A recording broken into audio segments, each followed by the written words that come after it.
Thank you. Thanks a lot, Sachin. Uh, and first of all, thank you everybody for finding time and joining this webinar. Uh, I hope you are able to hear me properly. Sachin, am I audible? Yes, yes, yeah. Okay. Okay, thank you. So before I start, okay, I'll just start sharing.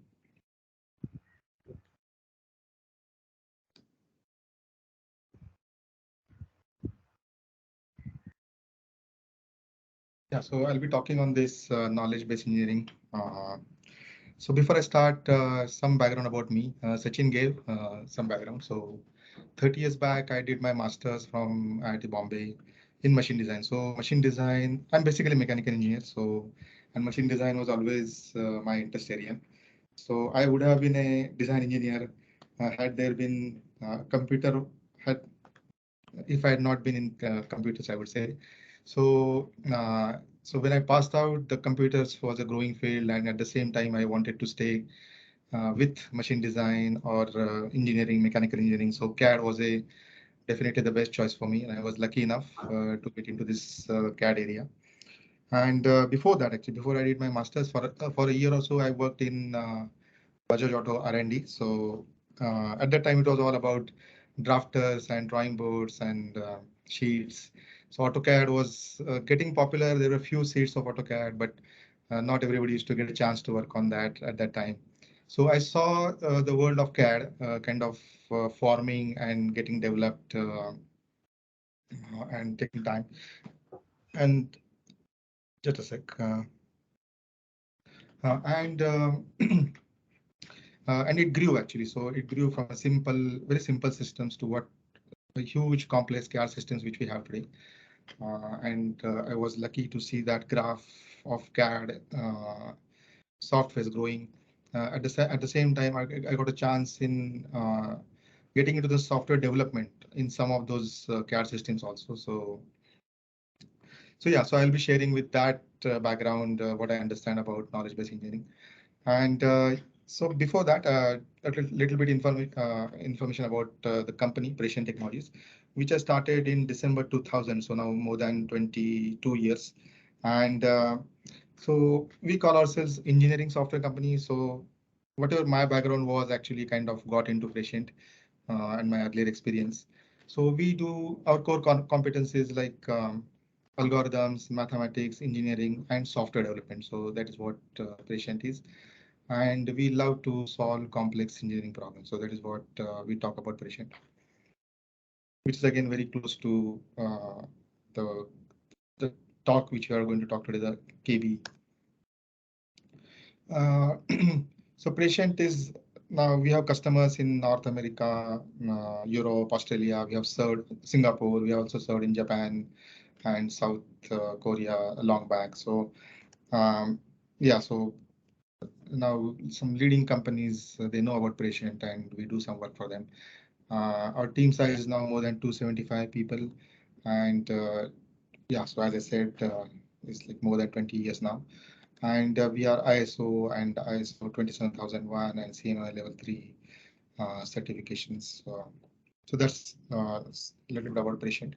And what we do is that we do knowledge-based engineering, and this is the subject which we'll talk about. We also do a lot of development in CACs, PLM, software development. So in that area, when I say CACs, it is CAD, CAM, CAE. And we also do a lot of work in digital factory. So that's a growing area, and that's where the manufacturing is moving. And we are doing some work in that area as well. And today, of course, we are going to talk about knowledge-based engineering. So based on this, I'll start. So if you look at the CAD systems, and which I'm seeing since early 90s, that they are always quite generic. And of course, they grew. So earlier, there were simple systems, and then their parametric modeling and hybrid modeling and all those things started coming, and then it grew. But whatever it is, the system which any CAD system you install on your computer and start using, it is generic, and they're generic enough so that, like for example, in the same software, say it's CATIA or NX, you can actually design aeroplane, or you can be doing screws and nuts and bolts design. So the huge range actually these CAD systems cater to. And but if you look at it, any manufacturing company or any company which is designing some products, their range is basically what they are actually selling in a market. So so they design certain types of products or some variety of those products or some allied products, not the entire range. So the thing is, any company which they take a generic CAD software, and they're applying to their own domain. And when they apply to their own domain, so what happens is that they generate a lot of knowledge about those particular products and about that particular design. There are some custom or internal design rules actually they start forming over the years, and they teach those rules to the next batch of people that are joining their design teams, so that the knowledge continues. And that's how. But whenever they are actually designing again a new product, they have to do everything from scratch. But they keep on applying their knowledge and their rules and all those things, so that they get the design right. Whatever their knowledge they have grown for past so many years comes into the next design. So that is how usually the designs are carried out in most of the design houses. So if you look at it, so the knowledge sources, they are like their prior product design or some thumb rules or processes, worksheet, databases, or in this variety of ways, actually people put their knowledge while designing their products. And they are applying that using some CAD/CAM, CAE, PLM solutions or some custom built solutions as well. And if we combine these two, is what actually we usually call KB. So what we are saying here is that, okay, we have CAD/CAM system which we are working and design our products. But can we combine our knowledge? That knowledge is very specific to that particular company. Can we combine these tools and this knowledge together so that we can design faster, design better, design accurately, and the knowledge is also not lost, which has been created over some period of time. If we can do that, so that is what we call as knowledge-based engineering. So we say capture, and some programming can get in here. We'll talk about that in details, and then the implementation part of it. So what is the value? So why should we do this? So actually every time we can really start from scratch and start designing our products. But what is the value of KB? So first of all, the design team. So design team has a lot of value. So what happens is that whenever there are some variants in their products, so they can manage them very effectively. Definitely, it will increase their productivity because now it's automation. So their knowledge is now inside some software on top of their CAD system, and it will basically speed up the design process. And whenever we do some repetition of work, we all know that there are always some human errors, and they can creep in some way or the other. So now what is happening is, because now that things are being coded inside, the quality is now much more consistent, and elimination of human errors. Now the KB also has a value for sales team. So many times what happens is that this has happened with some of our customers, that sales team is in front of the client, and the product is actually needs to be configured to their needs, and that happens many times. So what happens is that when they're kind of discussing with the clients would like to have some budgetary code or some broad level general drawings or general dimensions or something. And it is possible that if we have something, and usually what happens is that they go back to the design team and they tell that, okay, for the same, this is our product, but now there is a variation, and this variation needs to be catered. And please let me know, like, what are the changes for the cost, and what are the changes and the general dimensions or something, so that I can communicate to the client. So, but if you have some KV systems implemented, so using that, the sales team probably can actually get all this information without really going to the design team, and so they can very quick to kind of respond to the customer in RFQs, or and then quote it much better, much accurately. Sometimes, and of course, the customer is going to have some benefits, and the benefits are like they're going to get the products faster. That is one thing. Second thing is, many times the KVs could be implemented in such a way that the customers can actually log in from outside, access the data, and make their own decisions. So even the value can be extended towards the up to the customers. So what happens? So what are the platforms actually on which usually KB systems are developed? But the first group is very obvious, that the CAD group, like all the CAD systems like Siemens and CATIA and AutoCAD, Creo, SolidWorks, Rhino, Solid Edge, and many others. So the CAD systems which you're already using, they can form a platform so that your knowledge can be put on top of that, and then we can have kind of a KB system. Sometimes it can happen that we may want to extend that to the PLM. So somebody can envisage a product where the knowledge is actually also in some PLM system and also in their CAD system, and they need to be kind of brought together, and the systems could be developed. So sometimes they could be totally independent platforms. And this has happened with some of our customers, that they didn't want any CAD system, they didn't want any PLM, they had their own custom way to manage their own data, and they said that can you develop this independent of any CAD? So they don't want to get into the licenses of other CAD systems. So here in Prescient, we have something like that, a platform which we call license, and based on that we provided solutions. Some other companies have their own platform. So the thing is that the KB needs some platform. Like most of the times we can't really say that we'll start from scratch and build my KB system.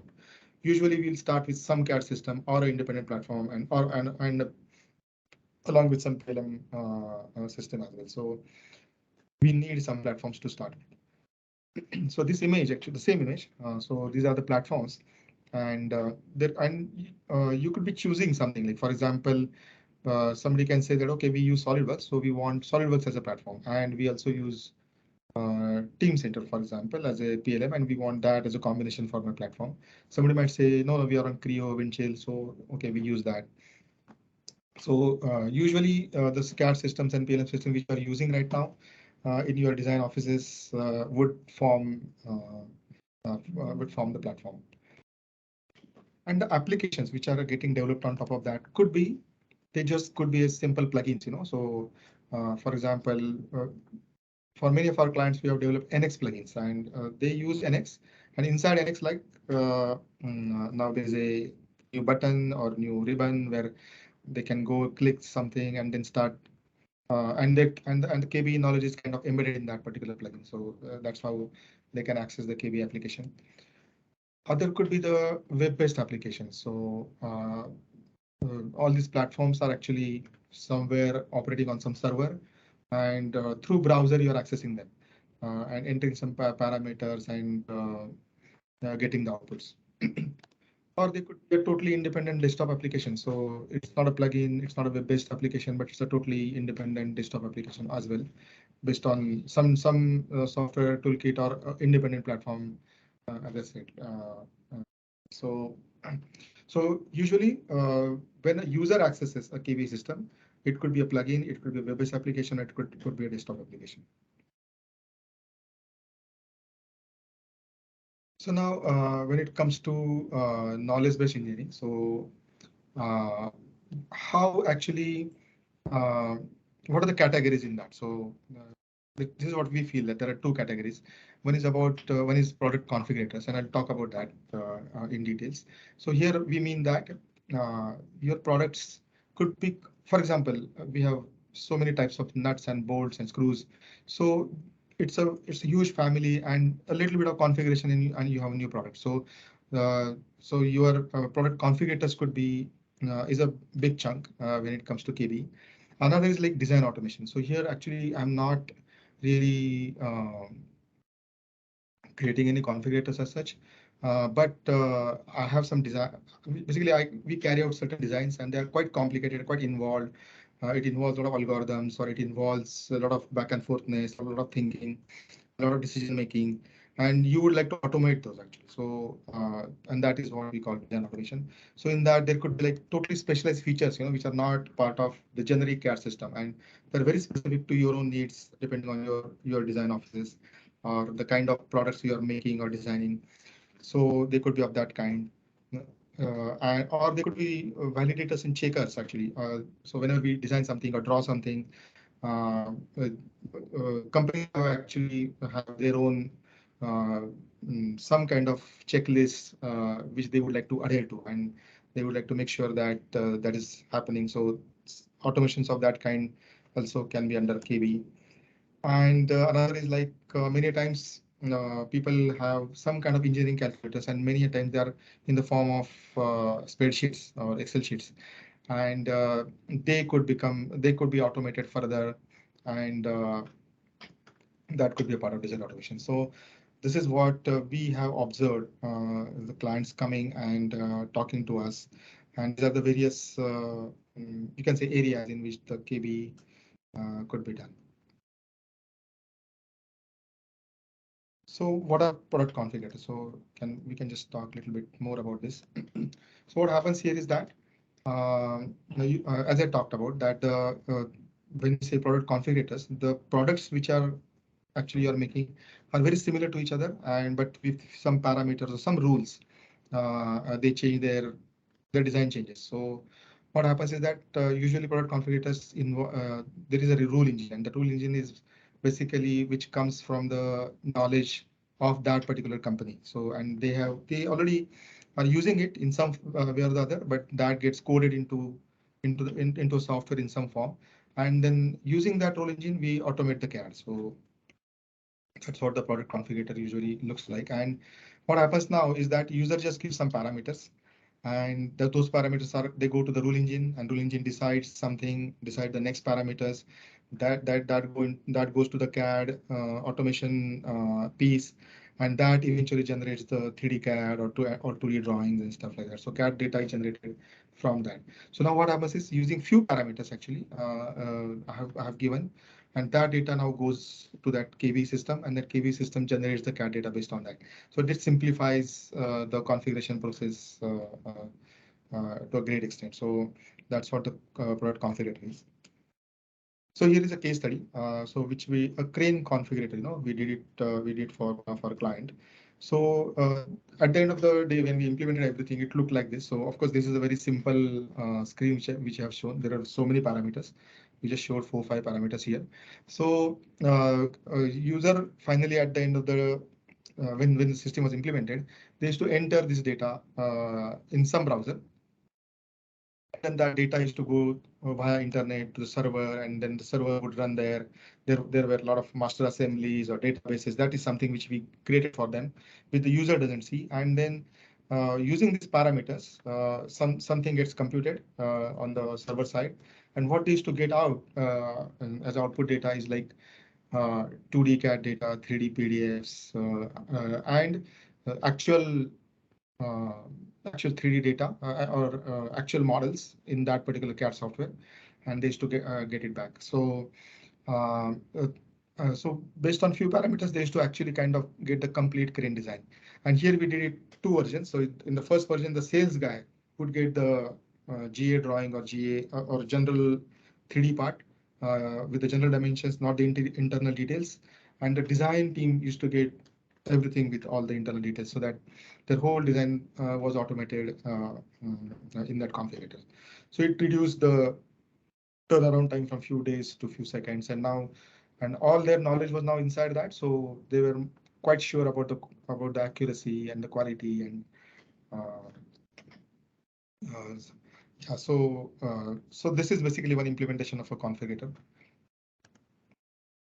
This is another configurator which we did to one of our clients from Singapore. So it was about elevator cabin configurator. So what happens here is like once I have an elevator size, like I know the length and breadth of my elevator. Now, based on that, can we basically draw? They didn't require 3D output. They just needed 2D drawings, and they were like elevator cabinet panels and doors and facades and stuff like that, and they had their own rules. So what we did is that we just created a form, and they wanted it this on top of AutoCAD because they were using AutoCAD. So we developed this form, and these are the inputs user would give to a KB system again. And in this KB system, there was a rule engine, and the rule engine would basically take those parameters, and from those rules actually generate new parameters, and they would go to CAD automation piece. And at the end of the cycle, you would get the final drawings. And so here the rule engine, interesting thing was actually we would have like to code that rule engine directly on top of AutoCAD, but the customer wanted the rule engine to be an Excel file, so generate the output as they wanted rule engine as a Excel file, so that if they want to change some rules in future, they can do it without actually involving us. So that's what they wanted. So this is another case of configurator. And yeah, here again, the turnaround time actually reduced to some hours. So that's the area of product configuration. Now design automation. So here what happens is that you are designing something, and the design involves a lot of complicated steps, and there could be more complex parts coming in, and those features are not directly available in the CAD system because CAD systems are generic, as we talked about. And my design is very specific. So and then usually what happens is the design engineers spend a lot of time, actually many days, and to generate those specific geometries. And if there are some changes, again they have to do a lot of rework, and again they need to worry about the accuracy and quality of the output. Um, but they have their own rules, they have their own knowledge, how they usually go on building these things. So design automation basically reduces this time significantly. Again, few examples. So here what happened is that this is for one of our client, and so the diagram here is really very simple, but they had a very complex hydraulic design channel design system, and it goes in some layers as well. So here we have shown it very simplistically. So and to do this, actually they would spend a few weeks or few months to come to that particular hydraulic channel design. And if there are some changes, again they do a lot of rework, and again through the rework they usually wouldn't know whether it is totally error free, mistake free. So these were a lot of issues. So we understood their design process and coded that in the form of plugin, and it just reduced their design time heavily, so by a factor of 3 or so. So this is a case where it's not a product configurator as such now, but here what has happened is a very complex design process is now that knowledge has been put into a software system, and here we implemented on top of NX, and so that just reduced their time heavily.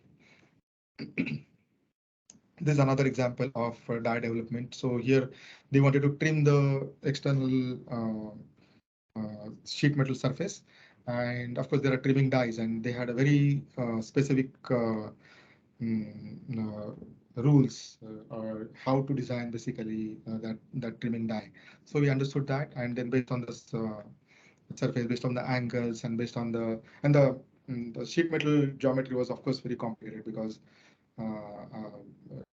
like it's a 3D complex surface, and then there is a trimming surface which needs to be trimmed. So based on all that data, they had their own logic, and that logic we coded and automated this trimming process or creation of that trimming die. In NX add-on, it again significantly reduces the time. Yeah, so these are some examples of specialized design features, you can say. This is basically example of checklist, like again, this is a very simple part, just a representative part. It's not a real one. So they had a checklist where they would like to maintain the distance between the holes and holes from the boundary, and from the bend line, how much is the distance of those holes. So they had some checklist which they have generated from their own experiences of so many years, and they wanted to make sure that once they click the part, we have to find out all the holes, we have to find out the boundaries, and we have to just check whether it validates and validate it, whether it just follows all the rules and the checklist, and tell them if there are any issues, show them the problem areas, and if it is all good, then let them know. So this is one example of a checklist, and it just gives a assurance that okay, all my conformance rules are my design is now completely conforming to the rules which have been set. So this is another case study of a crane company again. So they had some Excel-based crane calibration, very quite complex sheet, or multiple sheets, I would say, and there are so many parameters, and and then there were issues like whenever there is some changes in the design, then somebody used to update those Excel sheets and which is the right one and which is the wrong one, and they had lots of problems. So they said that okay, we want it became very complex because there are so many parameters. So they wanted this to simplify and make it as a web-based system. So we converted this their engineering calculator we used to call this is that Excel sheet, and moved that into a totally web-based KB system. These are other example. So again, a very secure, consistent, and centralized system.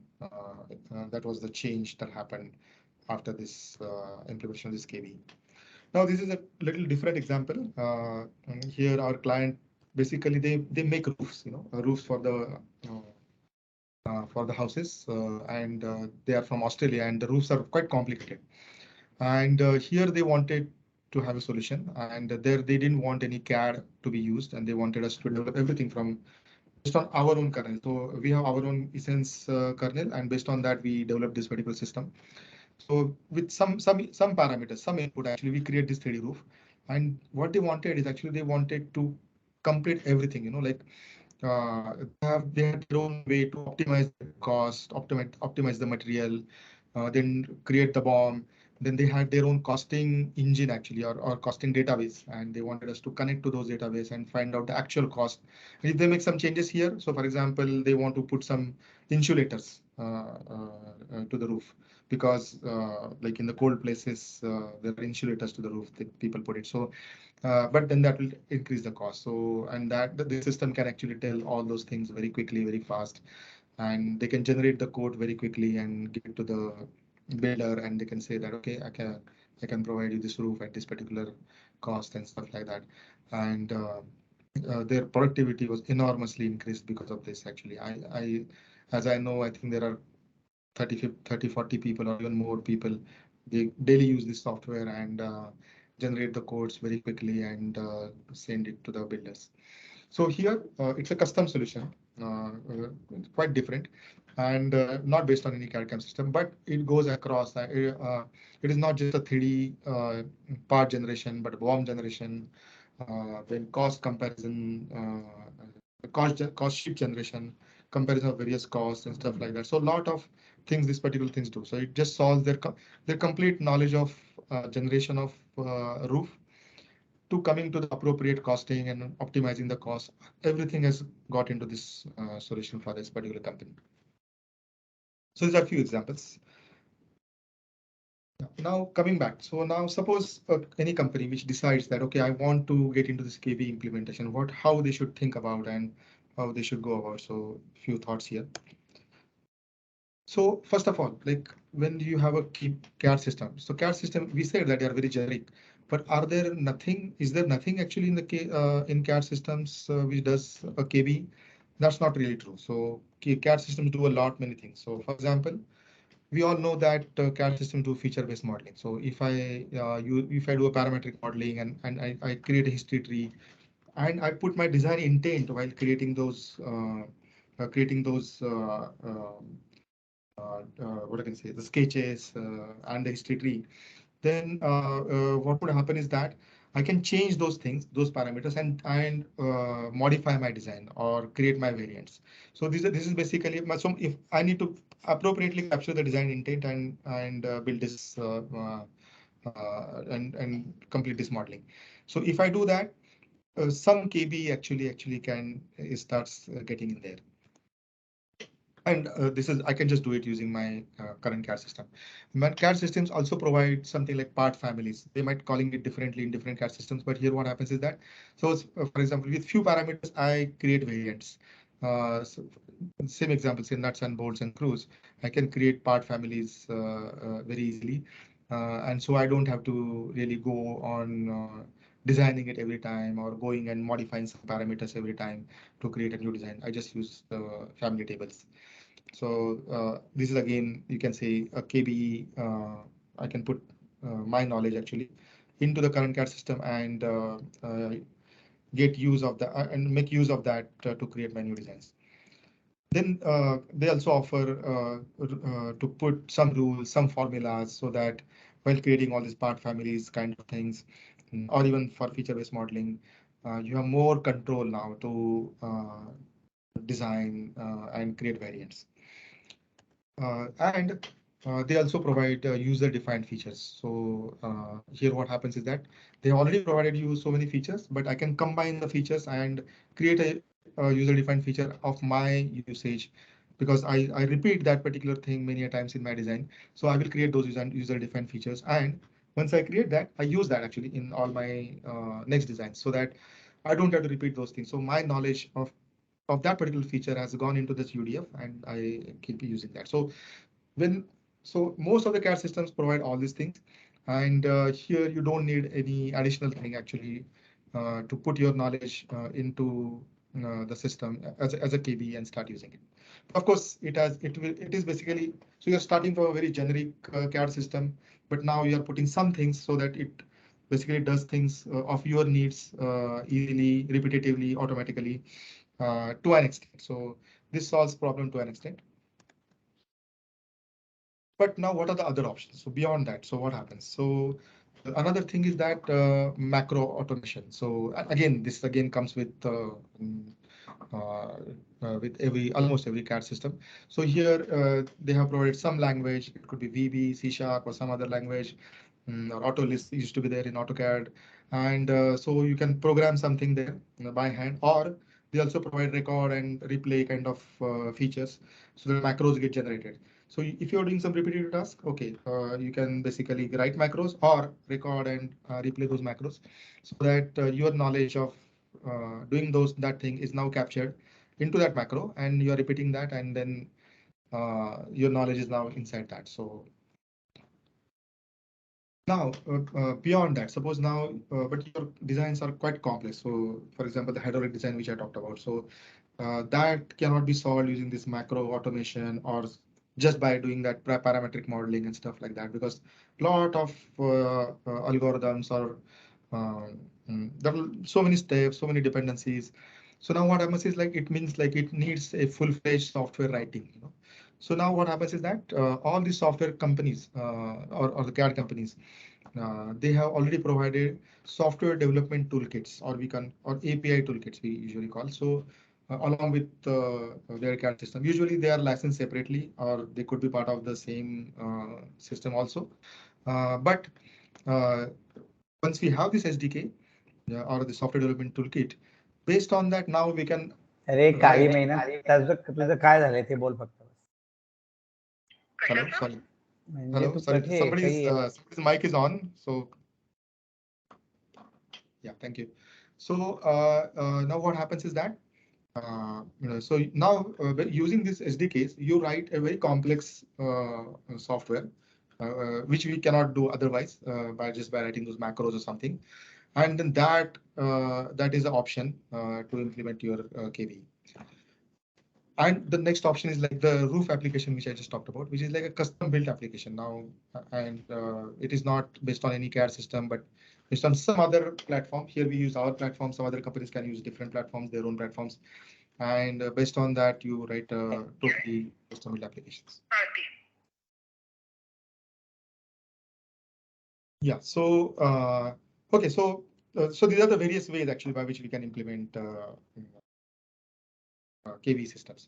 But what are the considerations? So what are the expertise which we need if you want to implement something like that? So for example, built-in, whatever is the built-in in the CAD systems, then the macro automation and the APIs and the custom build applications. These are the various levels we just talked about. So what happens is that the domain knowledge is needed everywhere actually. So you can't say that, okay, I understand programming, so I will just start coding something and write a KB for you. But if I can't understand the knowledge of or the language of the design, or can't understand those products, can't understand their intricacies, then it is very difficult for me actually to do this particular write this particular piece. So I think everywhere. So domain understanding is must. So if you don't understand that, you can understand. If you cannot understand how that knowledge is, the form that is, and how the basis of it is, you can't really convert that into a KB software. Yeah, and programming knowledge. So it has been sold like it has been shown like an inverted triangle. So when you are doing it when you're using it CAD system and doing a parametric modeling or writing some piece of or creating family tables and stuff like that, you don't need a lot of programming knowledge. Rather, you don't need a knowledge, programming knowledge there. But for macro automation, you need to understand something. But now, if you are doing some API-based add-ins or you are doing some custom-built applications, the requirement of programming knowledge definitely increases. But it doesn't nullify the importance of domain understanding. So you need a very good domain understanding and a very good programming knowledge as you go upwards. There is another consideration that needs to be made about the licensing. So usually what happens is that we take a CAD system, but not everything is actually in that license. So for example, for the built-in KB system, things which we talked about, that parametric modeling, family tables and stuff like that, usually you don't need any other license. So the licenses are already, it's all built in. But for some CAD systems, suppose I want to write some rules or write some user-defined features or something like that, there could be licensing requirements that need to be checked. So that depends on the CAD system, that depending on the way you have bought the licenses. But it needs to be checked that, okay, is it part of my licenses or not? If it is not, then probably need to be purchased. Usually, we have observed that the macro automation is provided along with most of the CAD systems, and they don't charge any separate license. API-based add-ins, so SDK licenses are usually required. If I remember correctly, SolidWorks probably comes along with their own SDK, same as Solid Edge, I think. Yeah, I could be wrong here, but so point is, some CAD systems will come with SDK licenses and many don't. So for example, NX or Creo or CATIA, getting a CATIA SDK license is very difficult. So here you need to kind of separately purchase those SDK licenses. So and the custom built application, of course, so it is not dependent on any CAD system. So whatever platform you are choosing, so on that platform, we need to check the kind of licenses they would provide.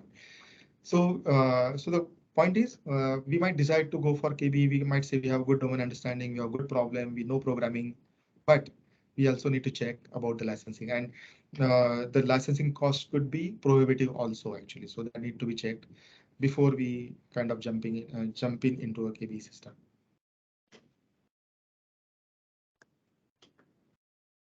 So as I said, like if the KB system start becoming complex, then the skills required are also become kind of acute. So it is important that somebody understands CAD very well, PLM systems very well, math, AI, ML, depending on the kind of KB we are building. So various these kinds of skills could be needed depending on the complexity again. So for example, the complexity is not very high, then yeah, you don't need a whole lot of this. But if they become complex, naturally we'll need all the skills.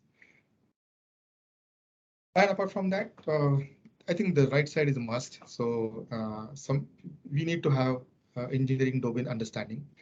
The people who are developing. So for example, in our case, we are not the design people, so we write software, and we understand CAD, but we are not an engineering company. We are engineering software company. So we write software, but we don't do actual engineering as the other engineering companies would do. But we need to understand their problem very well. So it is important that that domain needs to be understood. So engineering domain is must, I would say. The CAD understanding, how CAD works, that understanding is also very important. And of course, the software engineering also a very important thing as we are building very complex KB applications. If they're easy, of course, these requirements don't become that stringent, but as they become complex, these requirements become quite stringent, because it happens. Actually, it has happened in one of our clients' case. What happened is that of course, they understood their own domain so well, but their software understanding was not that great, and they wanted to build a KB system. They worked for a few months, and then they dropped the idea, and they came to us and they said that, please take this over and develop this software. So yeah, so point is, it needs to be checked that do we have all the skills if you decide to go to and start implementing some KB. And how is usually the implementation process? So what happens is that, first of all, we need to understand, assess the business needs. So automation is something everybody likes, and we would like to do something there, but it is really a need there. And with this automation, what business problem are we solving? That assessment needs to be done first. And then do we have we generated that knowledge in some way, in some documentation? It could be doc files, Excel files, it could be formulas, Excel sheets, but we need to create that kind of a knowledge base. And then we have to develop the rules. How do we infer this knowledge, and how do we create rules out of that? And then design the user interface, because the user interfaces and implementation should be user interface should be very easy for any user to use. Like he just enters few parameters and then he gets output. It shouldn't be very complex. Otherwise, he'll think that already my CAD software is so complex, and now I have to learn this new addition to this. So UI should be very easy actually for any KB user at the end of the day. And once you develop this, it needs to be tested and evaluated. So I would suggest that we should have the test cases even before at the stage of one. Like when we know that we want to basically create a KB system.